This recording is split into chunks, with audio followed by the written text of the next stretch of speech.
Hello বন্ধুরা, আজকে চিকেনটা দেখুন।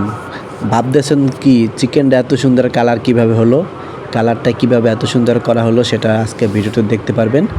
আর এই মুরগিটা আসলে খেতেও খুব স্বাদ লাগে এবং এটা রেস্টুরেন্টে গেলেও এরকম আপনারা খেতে পারবেন বন্ধুরা। আজ থেকে আপনারা বাসায় পাকিয়েও খেতে পারবেন বন্ধুরা। একটা সস বানিয়েছিলাম, এই সসটা যত ইউজ করবেন, যত রাখবেন বারবার, তত এই মাংসটা খুব স্বাদ লাগে।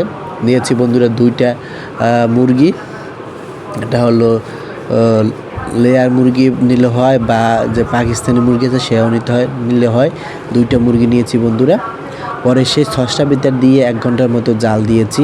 আর একটু পরে এসে চেক করতেছিলাম যে এটা হয়েছে নাকি। দেখুন বন্ধুরা, কাঠি ঢুকে যাচ্ছে, তার মানে এটা হয়ে গেছে। এখন এটা তুলে নিচ্ছি।